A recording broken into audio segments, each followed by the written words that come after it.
the maritime sector, collaboration is an essential tool in driving innovation, safety, and sustainability of the maritime industry. Welcome to NIMASA This Week, the premier maritime TV show where we serve you juicy details about the world of maritime. I remain your uncle, Oyetola Olutayo. Now, whether you are a seasoned mariner or you're just starting out, there are numerous benefits and opportunities in the industry. Why don't you join our voyage today, because it promises to be an exciting sail. Introducing the new face of the Nigerian Maritime Administration and Safety Agency, NIMASA. We are charting the direction for our maritime and regulating the industry for a better, bigger, and more economically stable Nigeria. Evolved to serve you better. We are NIMASA. New face, rejuvenated service. NIMASA, changing the tides in your favor.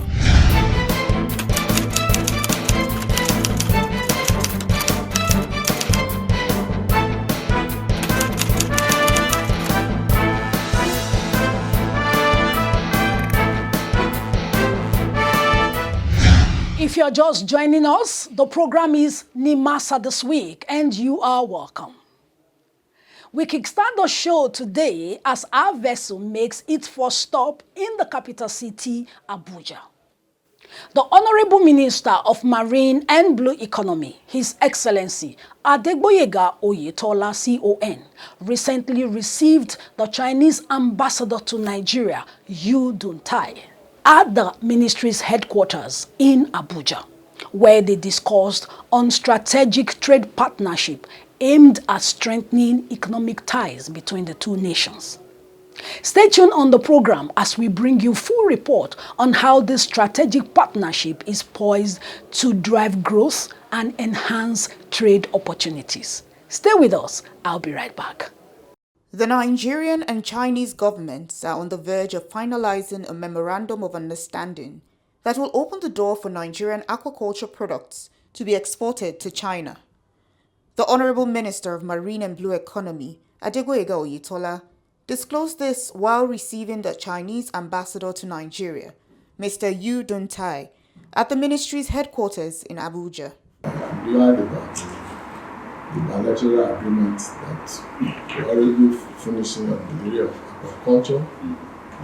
It's one of the major things we want to really embark on as a ministry, fishery and aquaculture. So we are looking at opportunities in the area of fisheries.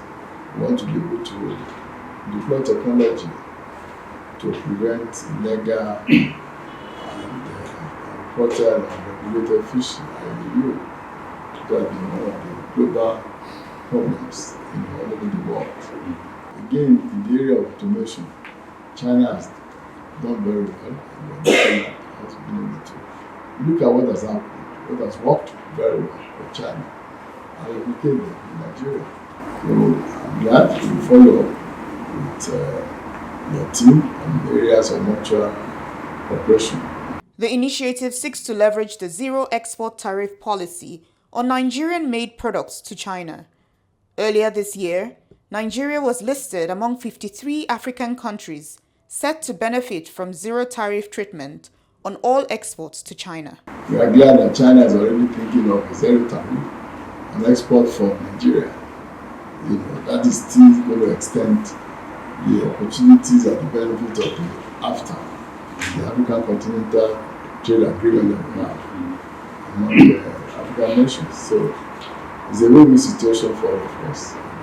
The Chinese envoy, who was on a courtesy visit to the ministry, highlighted investment opportunities in Nigeria's aquaculture and fisheries subsectors as the driving force behind the ongoing trade talks. We are very close to the signing of an MOU between our two countries to have Nigerian aquaculture products export to China. I think now we are very close to finish the consultation on the documents. So with the signing of this MOU, I believe that we would be happy to see more Nigerian aquaculture products export to China. The long-standing relationship between the People's Republic of China and Nigeria dates back to 1971, when formal ties were established, and has grown to encompass bilateral trade, infrastructural development, and strategic collaborations.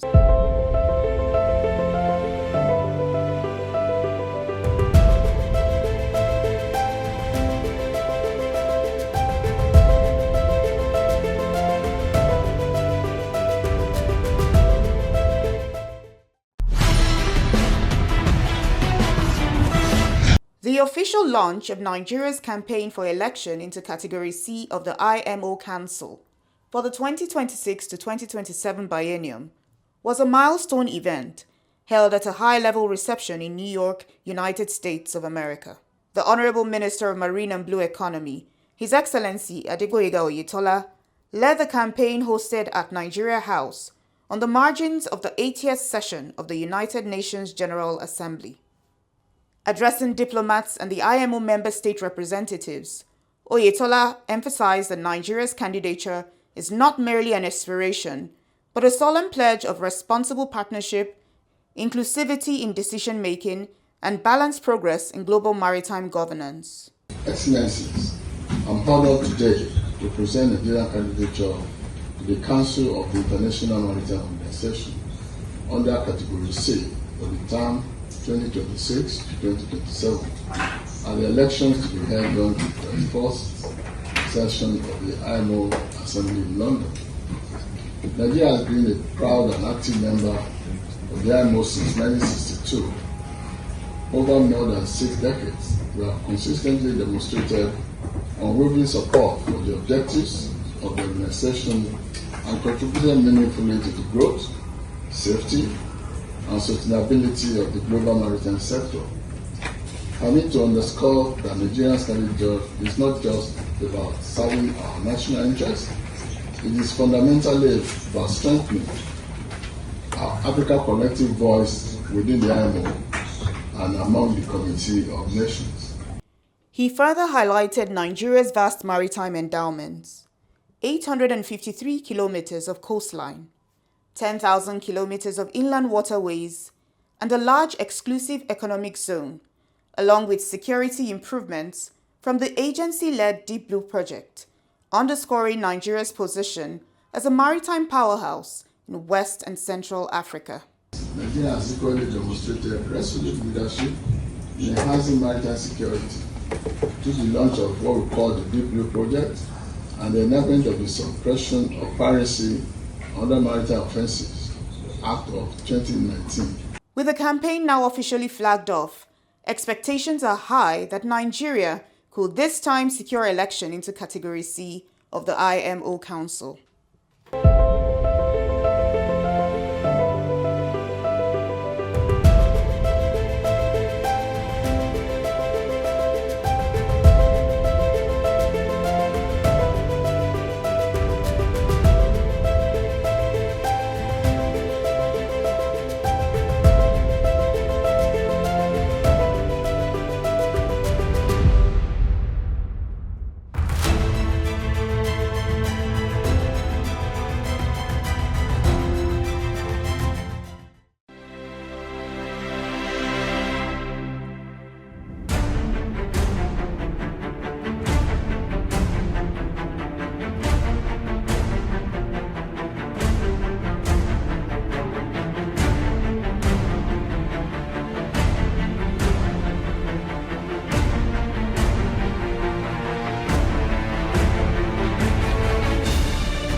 Welcome back. The program is still NIMASA this week.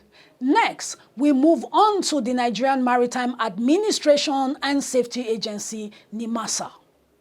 The fifth meeting of the National Technical Committee, NTC, on greenhouse gas emissions reduction in the Nigerian maritime sector held on Tuesday, September 9, 2025 in Lagos, with the theme, Navigating the IMO Energy Transition Strategy while fostering multi-sectional collaboration for effective implementation. Stay tuned on the program as we bring you the full report. I will be right back. The Nigerian Maritime Administration and Safety Agency recently hosted the 5th meeting of the National Technical Committee on Greenhouse Gas Emissions Reduction in the Nigerian Maritime Sector. The theme of the meeting, Navigating the IMO Energy Transition Strategy while fostering multi-sectoral collaboration for effective implementation, highlighted the agency's commitment to aligning with global best practices in green shipping. Opening remarks were delivered by the Director of Marine Environment Management, Mr. Hiki Dimo, represented by Dr. Oma Ofodile.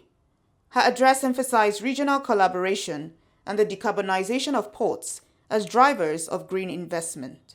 It is a global imperative calling for net zero greenhouse gas emission from international shipping by or around 2050, with ambitious checkpoints at 2030 and 2040. This, however, aligns with the goals of the Paris Agreement and both a challenge and an opportunity for a nation like Nigeria. However, we must recognize that this transition is not merely about ships switching to low or zero carbon fuels. It is about a systematic shift, one that spans infrastructure, finance, regulation, and human capital, therefore making multi-sectoral collaboration a great option. The keynote address was delivered by the Executive Director Operations, Engineer Fatai Adeyemi, represented by Mr. Hiki Dimo. He spoke on the strategic importance for Nigeria of reducing its carbon footprint and fostering a green maritime ecosystem. This issue of energy transition is not only timely but essential for our coastlines, our economies, and our collective future. Nigeria is endowed with the third longest coastline in Africa, an expansive exclusive economic zone, vital ports serving West Africa, and a fast-growing shipping sector laden with opportunities and vulnerabilities. Yet, we face a transitional energy mix still heavily reliant on fossil fuel. How we respond now will define not just our nation's future, but our collective legacy on a fast-warming planet. At its core, the IMO strategy aims to decarbonize shipping, achieving net zero greenhouse gas emissions by mid-century, with aggressive interim targets amongst other adopted strategies. To navigate this transition, we must achieve synergy across government, industry, academia, and finance. There were subsequent presentations on enhancing energy efficiency in port operations and biofuel as alternative fuels towards energy transition in the maritime sector. Also in attendance were representatives from the Nigerian Ports Authority, the Institute of Maritime Studies, University of Lagos, the Nigerian Navy, Nurses Across Borders, amongst others.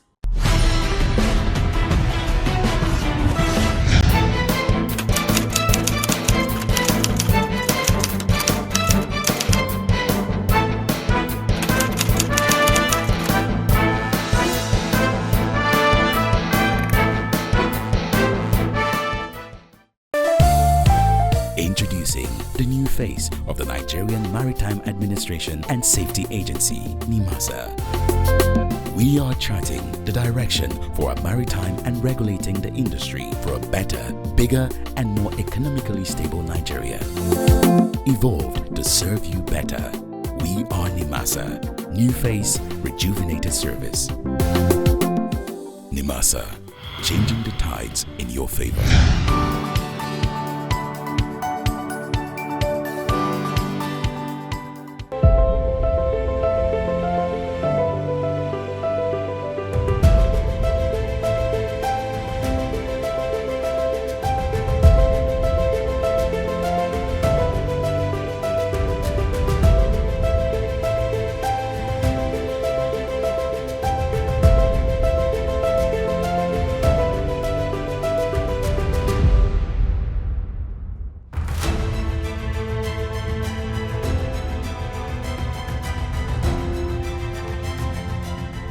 I is command, control, communication, computer and intelligence. We monitor vessels 24 hours. We use a hybrid system in the sense that it consists of NIMASA staff, Nigerian Army, Nigerian Navy, Nigerian Air Force, Nigerian Police, and DSS all together. We operate 24/7. There is a 6-hour shift. After the set of staff that you see, after 6 hours, another set of staff will come and take over from the current set of staff.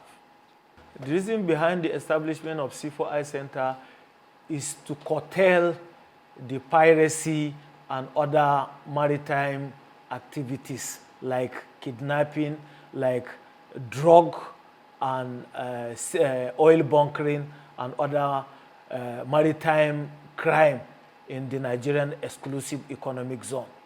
Well, we have land asset, we have air asset, and we have maritime assets.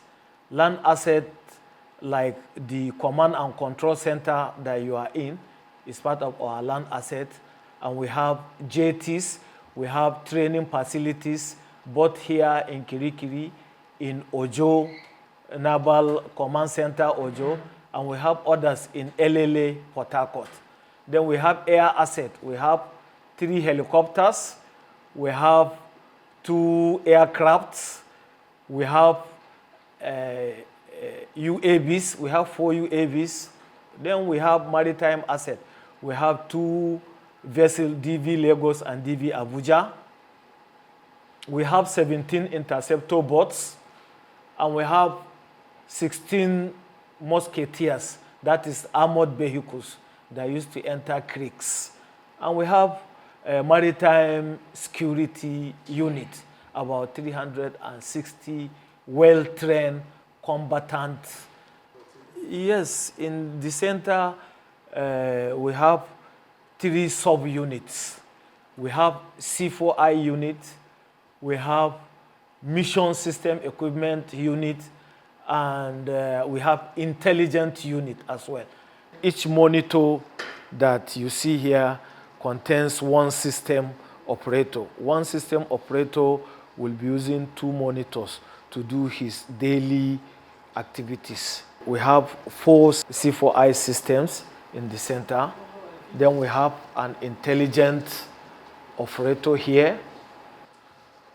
What you are seeing here, the yellow are the vessels that are in our Nigerian exclusive economic zone and beyond, up to the Gulf of Guinea. But for now, we set our system on the Nigerian exclusive economic zone, which is Nigerian EEZ. This system gives us area visit, port call, dark activity, pest visit, ship to ship, course deviation, signal loss, transmission area, MMSI change, ETA change, destination change. This system, when you want to check vessel of interest, maybe we can check all the port calls in Nigeria as at today. This is one of the systems that we call mission system equipment. Mission system equipment give us real-time position of all our air asset and land asset. We communicate with all our air assets, both the helicopter and aircraft and UAVs. We communicate with them. We will see them real time. One of them is BHF and one of them is HF. We communicate, this one we communicate with our asset directly so that there is no interference. And this one we communicate with any vessels within Nigerian exclusive economic zone. With this satellite phone, we can communicate with all our assets all over the world. Anywhere our asset is, we can communicate with it.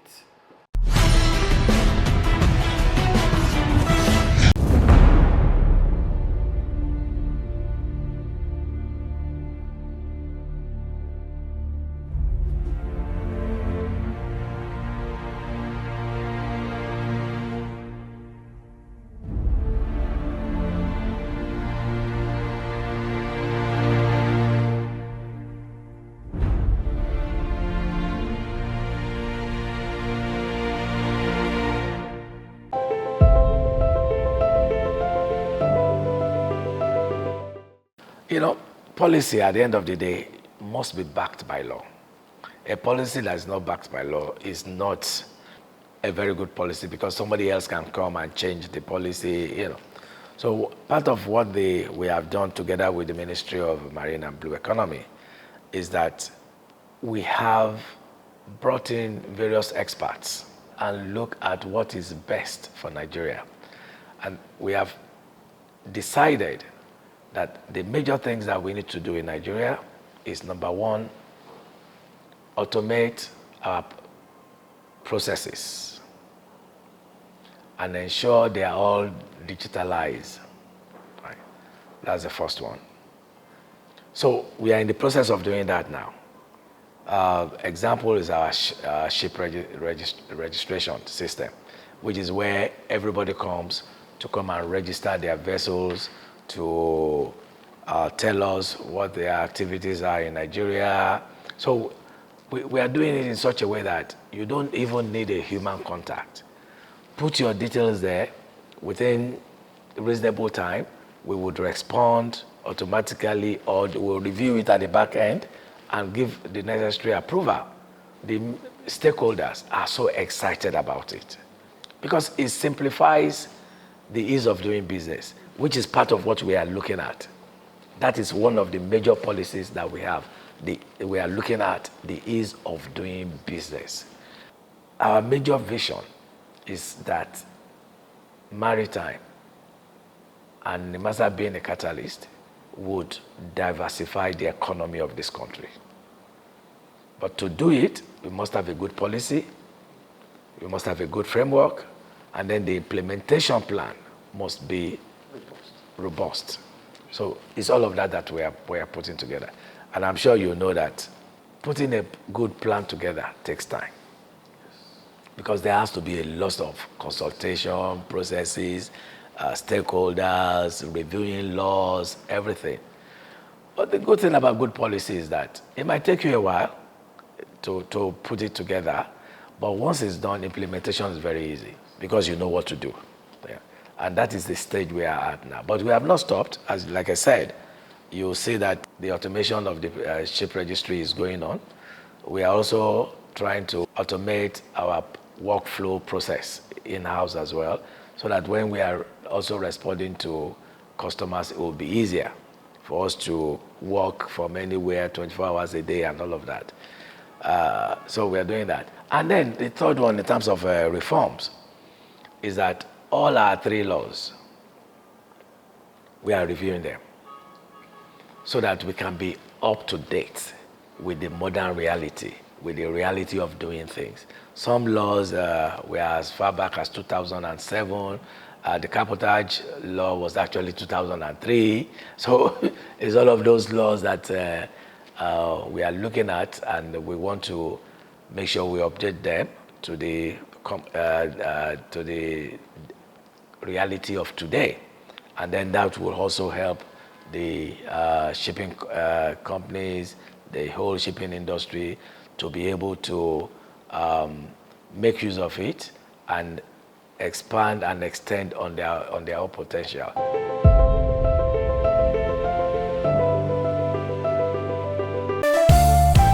Introducing the new face of the Nigerian Maritime Administration and Safety Agency, NIMASA.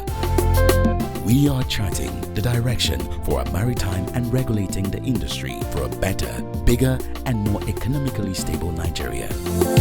Evolved to serve you better. We are NIMASA. New face, rejuvenated service. NIMASA, changing the tides in your favor.